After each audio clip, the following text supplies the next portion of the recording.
Hey everyone, welcome to the 26th edition of AppScan Tuesdays. I'm Florin. I will be your host for today. And as my special guest on this occasion, I will have your usual host, Eitan Borso. Eitan, welcome to the show. Thanks, Lauren. It's nice to be a guest on the show. I think I was here a few weeks ago with a different host, but for Halloween, I decided to step aside and let you run the show. So I'm at your mercy.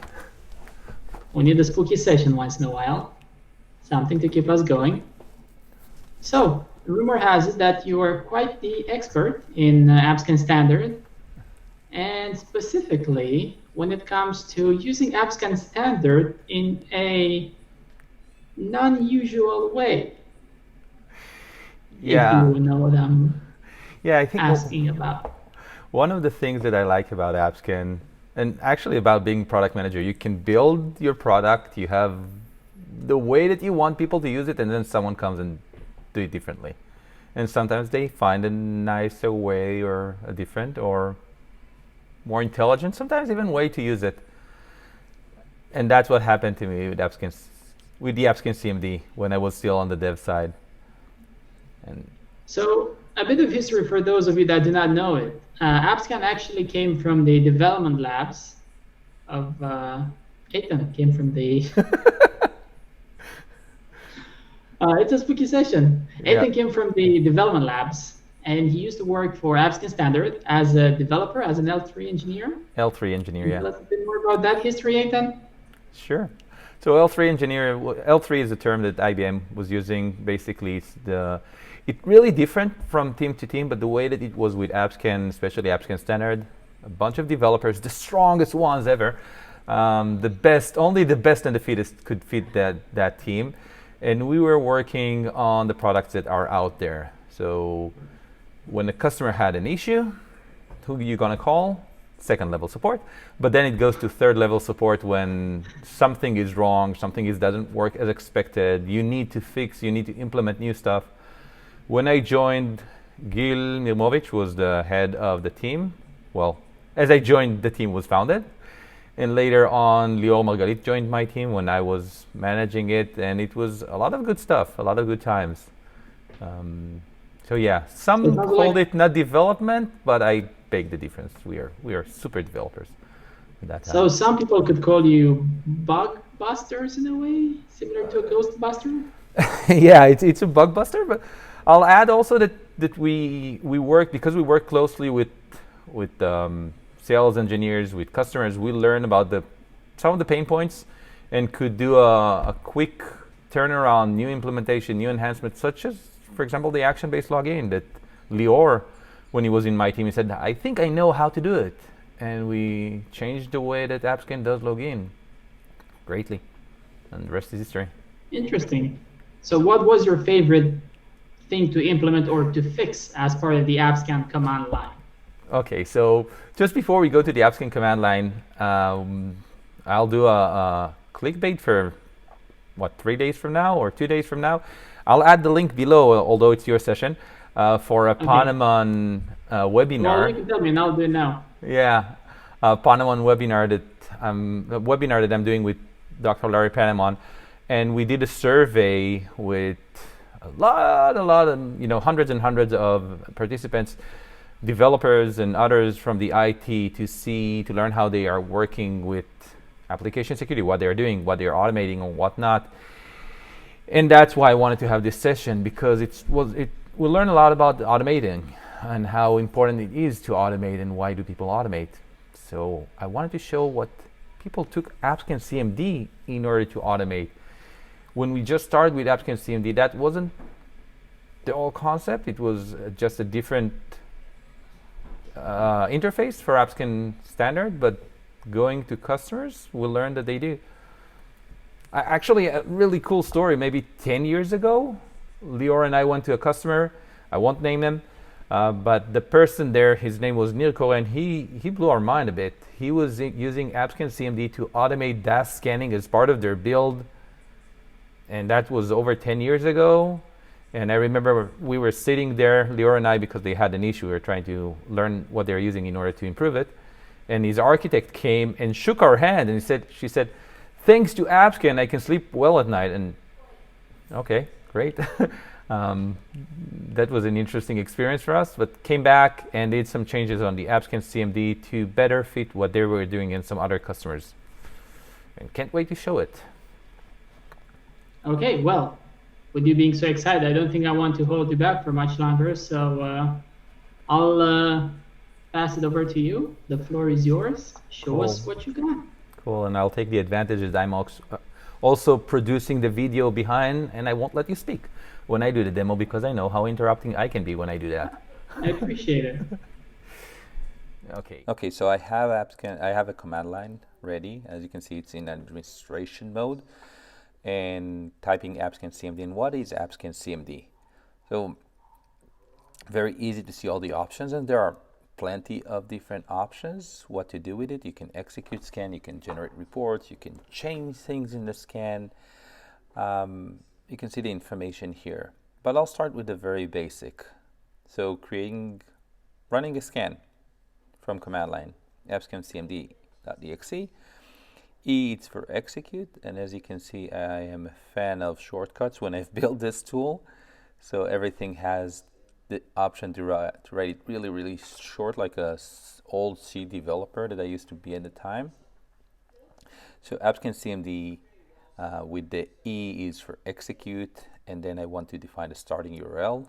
As usual, I'll use the demo test fire site here, our demo site for most of the demo recording, and I need to tell it where to save the scan. So saving the scan is DAST scan or /d. I'll save it in C scans, and I'll give it the name demo scan. I think I didn't use it before. Anyway, you can see the fields, the flags that I chose to run, and the scan is running already. So this scan is fully automated scan, and it can take a lot of time to complete. We don't have that time in this session, and it's not really part of automation. I want to do something more interesting. I want to maybe, instead of using the starting URL, to use something like scan template. If I use a scan template, I don't need to define many of the different items that are here. So I'll stop the scan and I will do it differently. So I'm using AppScanCMD as I mentioned before with the execute flag. Now instead of defining a starting URL, I will use a scan template. So it's ST, not SU. And I have a scan template that I created before, very minimal scan template that doesn't do much, doesn't go many scans. I want to save it, as I mentioned earlier, to dscans demo.scan.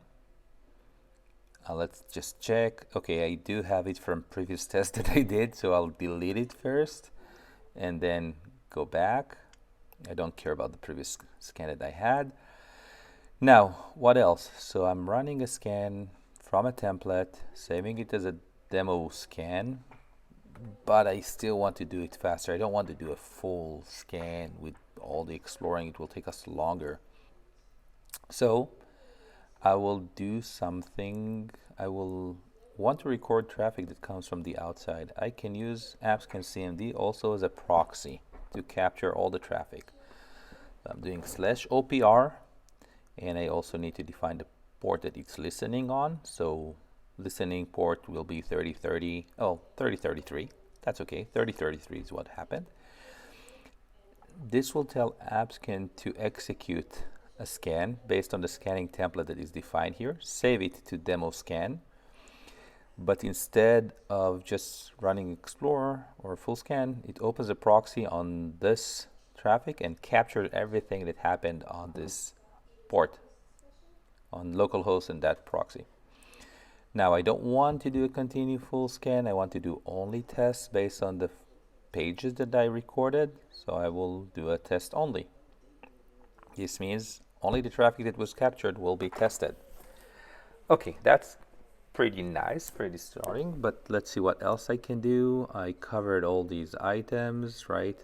Scan templates, don't need multi-step, don't need login. Those are going to be in the template. No policy. Report. Let's create a report from this. So I will create a report file, and the report file will be in the same folder. So it will be in C, scans, and I will call it report. Very original, I know. Now, what type this report will be? It will be PDF. There are a variety of different options, but I want the PDF format. I don't want the HTML or the XML reports. Is there anything else that we want to do? I could define the severities that I want to include in the report, but I'll just start AppScan. As you can see, it shows the different settings that I defined. You see the minimum severity here that I didn't choose. I will just capture everything. It will be a short scan anyway, and not including a lot of information. So it opened the proxy on this port 3033, and I will open Chrome. And the first thing that you need to know is that you don't need to define anything here. It was defined already for you, because the way that we define a proxy, it changed the Windows proxy settings. You see, it's already happening. The good thing, you don't need to define anything. It's already captured, whether it's Chrome, Edge, IE, or whatever else. But the other side is that it will capture everything on your machine that is using these proxy settings, so just be careful. Okay, so I'll go to demo test fire, and this is already been recorded. I will search for a term. I will do a very short scan. So I'll search for AppScan Tuesdays. Naturally, it won't find anything. And that's all I wanted to do. This is the page that I wanted to scan in this case. I have two windows two command line windows, and why do I have that? I need to stop the proxy and tell AppScan to continue. I can't do it from the first one because there is a process running.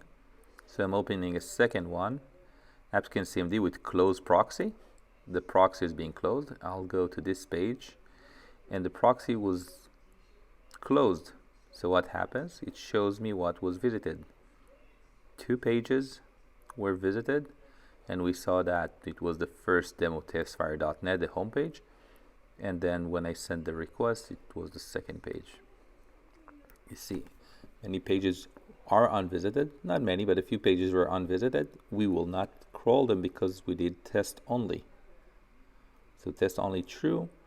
I am not going to do anything. I'm just going to collect the untested pages, doing evaluation based on the entities that were captured. And now all we need to do is wait and see what happens. It should be fairly quick scan. And we'll see the tested elements grew, the untested was reduced, and soon the scan will finish. And when the scan completes, it will generate the report as we defined earlier. Now, while we are waiting, I want to show you where you can see more information about AppScan Standard, about AppScanCMD. So I'll go to the online page for AppScanCMD, for AppScan Standard, and I'm searching for AppScanCMD. You can see the command structure as I showed earlier, with the different commands and what you can do with it, with some samples. But something interesting that I learned actually just now, I found this creating the batch command. And in creating batch command, you can see that you can include the AppScanCMD in real automation with Selenium, functional testing, and all that. There is a creating the batch command that gives you all the details with examples, step-by-step examples, how to use AppScanCMD as part of Selenium, and use just that single license that you have with AppScan Standard for this. Let's go back. The scan finished, found one high, one low, and the report was generated. I'm opening the report, and it's a pretty big report, 41 pages. But the key here is that we found an issue. We found cross-site scripting, and we find just one cross-site scripting basically because we limited that scan dramatically. Only 2 pages we scanned, only those 2 visited URLs. Let's see a little bit about the cross-site scripting that we found, and we can see that here's the information. So basically, from the AppScan CMD, you can run the scan with the automation. You can generate report and all that, and finish from that step. Just wanting to open the scan to show you what was found, what was done. It's the exact same scan. You can open now in AppScan Standard. As we saw there, you open the configuration, you can see what was defined and what wasn't defined in this scan template. I didn't define a login here. The test policy was very minimal. As you see, I didn't search for proxy. I didn't search for anything except from cross-site scripting. That's all. Okay, so this is the demo. Okay, that was quite interesting. So it showed us how we can automate things. We show how you can play with AppScan and a template. I think everyone will like to probably try at home the small, I would call DevOps fit automation with recording traffic in Chrome, your favorite browser, whatever that may be. And I would say if you're looking to do more, where would you go next if you want to scale up even more? So that's the point. I mean, as I mentioned at the beginning, AppScanCMD wasn't intended to be used for automation. The fact that you can, great, good for you if you have that license. We have ASOC, AppScan on Cloud, we have AppScan Enterprise. Those tools are meant for automation. Now, I can understand if AppScan Enterprise is too big because you're a small customer and or not interested in to that level, but ASOC can be a great fit, and people can check 3 weeks ago, the session that we did when you were a guest, and show how to use Azure DevOps plugin to run static analysis. They can use that also for dynamic analysis and some other options. But hey, AppScanCMD is out there. I showed you how to use the help or get the documentation.